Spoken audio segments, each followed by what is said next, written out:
Bob Cusack with The Hill, back with Mark Penn for this month's polling. As we always do, Mark, what's the one word that sums up your polling data? Oh, I think the word that comes out this month is simple Trump. And I think it's just because, contrary to expectations, after this indictment, it seems to have brought not only his fundraising, but his poll numbers up rather than down, and especially among the GOP. So maybe that's what Alan Bragg intended all along. I don't know. But that is what's happening, at least today. Well, yeah, and your polling really was the first to see DeSantis's dip. He could certainly come back. It's so early; he hasn't even announced he's running, though. I really doubt that he's not going to run. He's got a super PAC and is making all the steps to move. But he's had some missteps, and Trump, as you say, has really pushed him back in the polls. Is that just because Trump is a very good campaigner? Do you think that DeSantis has not really run a good campaign, even though it's not officially a campaign yet? Well, look, I think DeSantis is in a spring slump. Uh, every presidential campaign has a moment of crisis. Even the winning ones, they never just go successfully ahead. And so I suspect that there's a little bit of an air of crisis in the DeSantis campaign at the moment. I think they thought, oh, this is great. We're coming off a big roll in the election. We're consolidating our points in the Republican Party. We're becoming the alternative. We've got this, people don't know us yet. They're going to learn about us.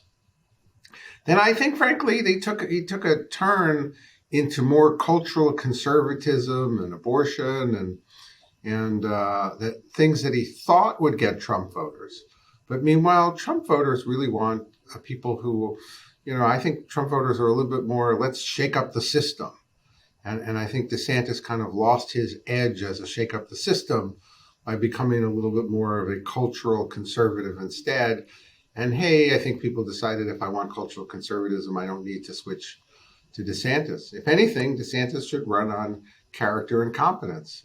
He should display a contrast with Trump on character, and he should display a contrast with Biden on competence. And that to me would be a non-ideological formula for gathering steam and support. And do you think that as far as DeSantis, I mean, we talk about abortion, which really helped Democrats in the midterm election, and he just signed a 6-week abortion bill. How's that going to play? Well, we polled on that, and it polls badly with Democrats. It polls okay with Republicans. Republicans were mildly supportive, but 48% said no difference. So if I were him, I would not have taken a move that is okay with Republicans, but is really negative with the swing voters and the suburban voters and the people you really need to attract in a presidential campaign. So I think that was definitely a troublesome mistake. I mean, look, it's relevant in the fight against Trump, but it's very relevant in terms of him being the alternative who can really win. And part of, I think, that notion of whether or not he can win has to be based on him being able to take more moderate voters than Trump. Where does President Biden land in your recent polling? He's been very consistent this year and really dating back to last year, but he's nowhere near 50. Well, trip to Ireland or not, his ratings didn't move. People care about the economy.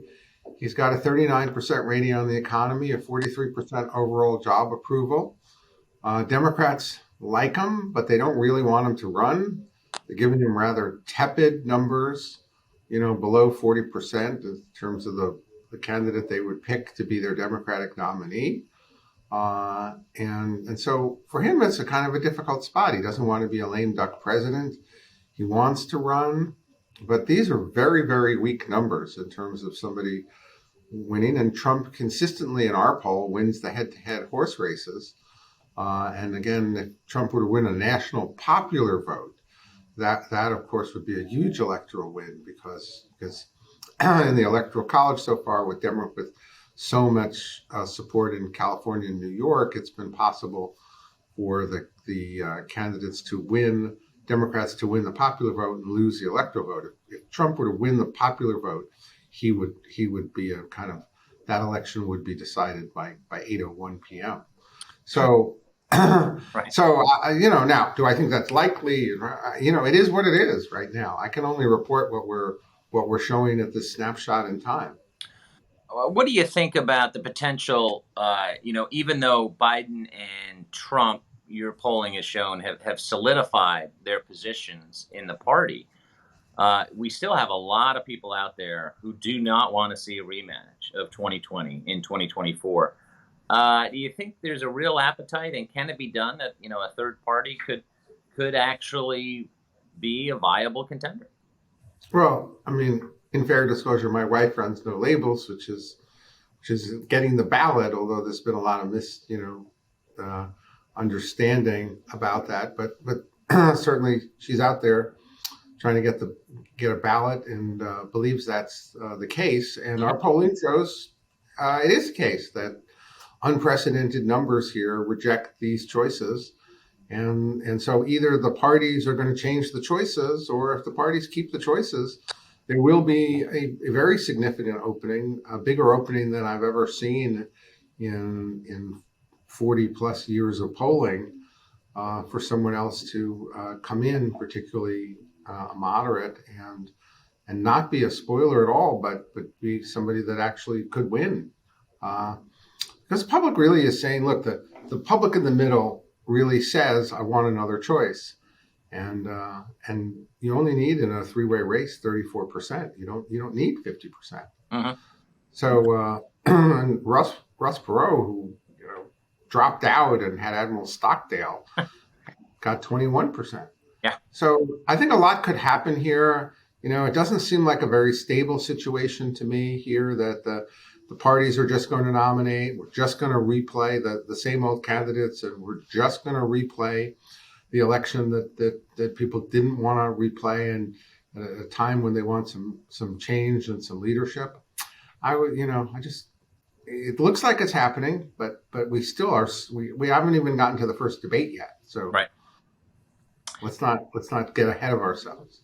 So, is it we know that Trump has been indicted. He might be indicted again and again. Who knows? There are still other pending potential charges. But this first one, I mean, at least in the short term, this helped Trump, right? Well, Politically, yes, it did. yeah. It did. There's no question. That's why Trump is word of the month, because he has parlayed an unprecedented indictment into an ability to consolidate or reconsolidate some within his party, raise money, raise his profile, increase his favorable. Remember, he's like out there. When you listen to his interviews now, he is very low key, very soft spoken. He is trying to kind of play down, fears of the old Trump. So that's clearly his deliberate strategy. And and for those who want to defeat that strategy, and I personally don't think that he's suitable, after January 6th. But that's my personal opinion. But for those who want to defeat that, they better get going, because he has been strengthened by this indictment, and I don't, and because most people think that it's just a political indictment, and that's not, it's a it's a bad thing for America when most people start off the bat with that. And look, we went through that impeachment with President Clinton, and most people thought that impeachment was a politically motivated impeachment and an unfair one, and then we've just had a bunch of show trial impeachments since then. So I don't know. Are we going down the road of kind of show trial indictments that just become kind of political in nature? It's a very daunting pollution of the justice system. The big game in town, as you know, Mark, legislatively, is the debt limit. I was on a panel at a recent conference, and one smart panelist said, there's a really high chance of default. He actually put it at 35%, and it triggered an audible response from the audience. Others put it close to 10%. But what have you found now that Kevin McCarthy has put down a marker? It took a while. They're trying to pass the bill by the end of next week, which is not going to be easy because there are going to be no Democratic votes in the House. It's not going to go anywhere in the Senate. But for leverage and certainly GOP unity, they really do need to pass this bill. What's your polling data show on the debt limit? Well, the polling shows that people think the debt is too high. They think the spending is too high, and they're willing to go along with spending caps as part of raising the debt ceiling. It seems logical to them at this moment. And so from a purely polling point of view, the administration is, not winning this one in the eyes of public opinion.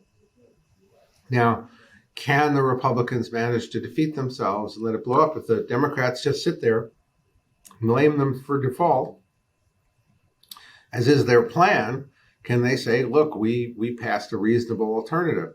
So that goes to your point, which is if McCarthy can't get everybody together for a reasonable alternative, then in fact they don't have a position.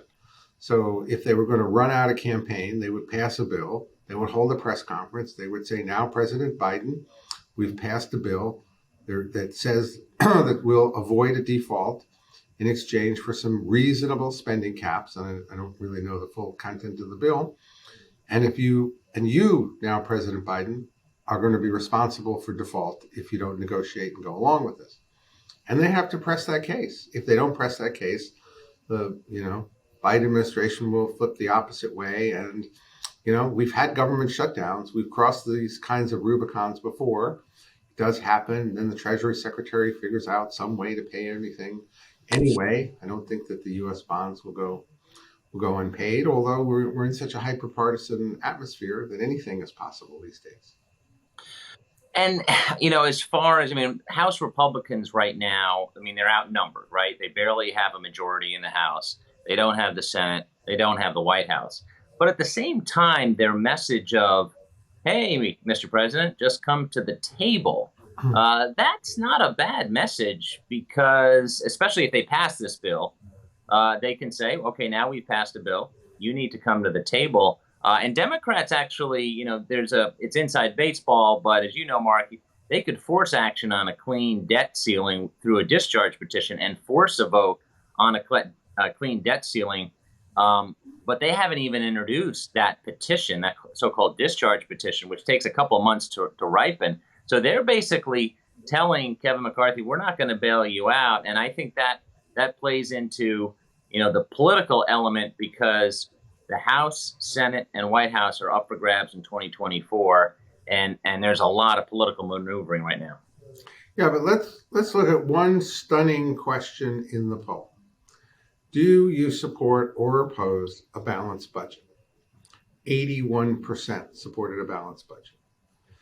Of all the partisanship that I see in all of the questions, one party sees it sunny, the other party sees it rainy, no matter what the weather conditions really are. The one thing that everybody agreed upon across all parties was the balanced budget. So if the Republicans can get out of all these wedge cultural issues over to the core economic issues, they have a strong hand because people think that government spending is out of control. It needs restraint, that the deficit is real. They could convince even up and coming generations that, hey, if we could get rid of your student debt, but you're still going to have the same debt, right? And you're still going to have to pay for it in taxes because it's got to be paid for unless you think somebody else is going to pay those taxes. So I think that we'll see. Look, McCarthy has actually a reasonable image, right? Better than Schumer, much better than McConnell. This will be his kind of coming out party in which he will have an opportunity to be at the center stage. And it will be a question of whether or not he could pull off a sophisticated message like all the president has to do is sit down and negotiate with us. And that's what democracy is all about. or whether he'll get buried in default, extremist, etc.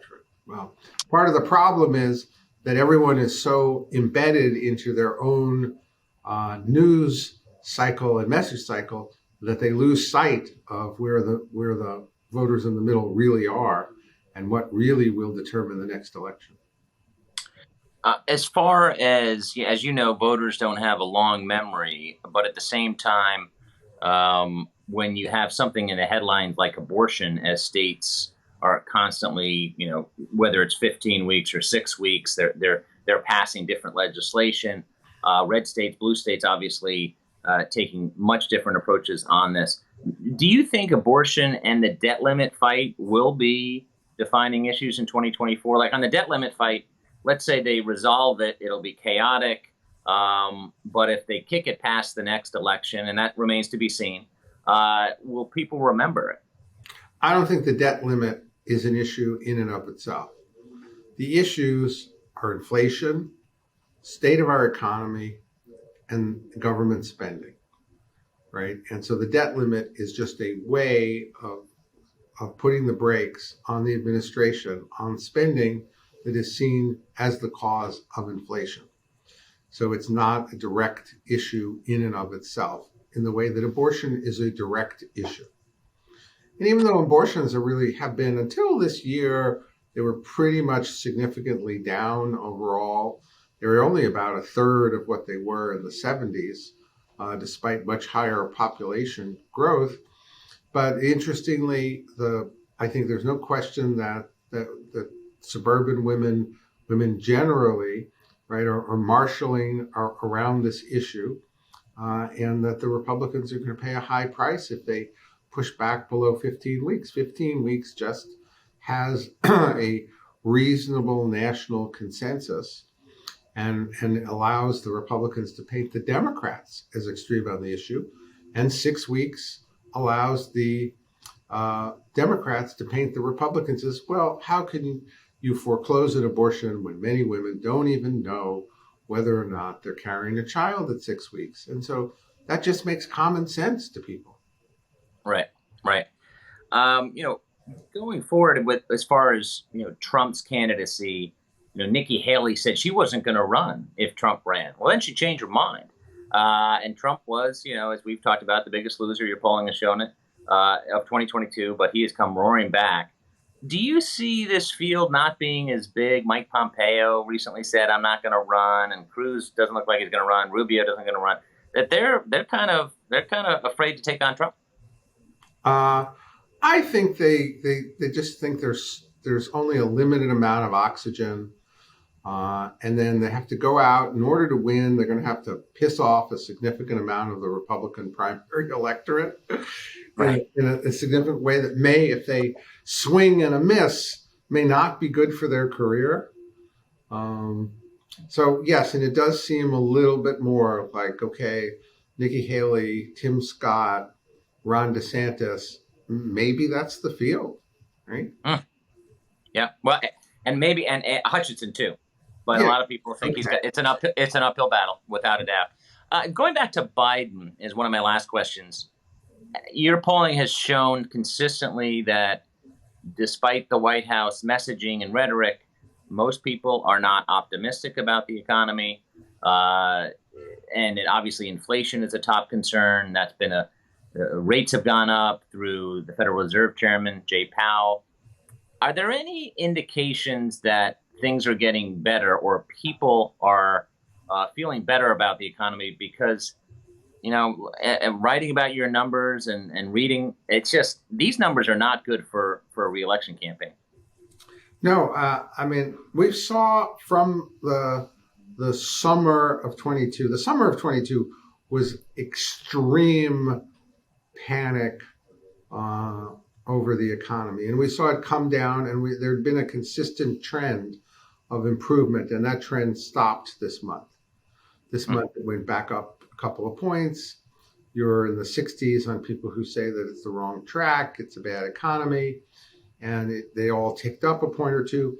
Maybe they ticked up, maybe it's exactly the same, but the point is the trend of decline, and we have 52% who say that they're worse off, their conditionings, the conditions this year are worse economically. That's a really troublesome number. Of course, if Republican candidates run on social issues instead of the economy, then they're not really going to be able to leverage, the economy is an important issue. I mean, it is interesting that Democrats say the economy is good and Republicans say that it's bad. So even something like that has become so politicized, more so than I've ever seen it, that every person now does get their own facts. But nevertheless, 52% saying that they're worse off, that's a tough number. But also independents who largely back Biden, they've backed off Biden now, right? Yeah, no, look, Biden's losing to Trump in the head-to-head. Biden's not picking up a strong support among Democrats for a second term. And perhaps the most interesting question, which I don't think anybody else asked, is do you think that if you elect President Biden, he'll really be able to serve out a second term, or will you wind up with President Harris at some point? I think it was 63%. Most people said that you're going to wind up with President Harris. So Harris is 10 points below Trump.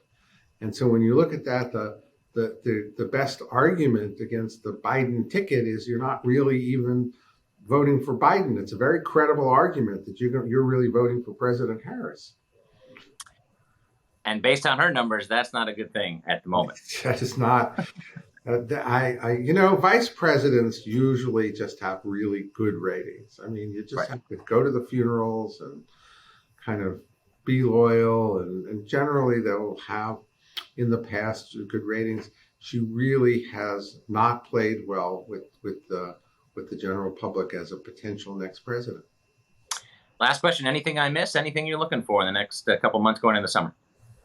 Now, the only thing we did throw in a couple of questions about ESG, and what we learned is that the Wall Street Journal may know what ESG is, and the New York Times may know what ESG is, but don't expect that the general public has any idea what people are talking about. That's pretty interesting. Yeah, that's a very Washington, I guess, acronym, and your polling proves it. Well, we'll be back next month. Thanks, Mark. Thank you.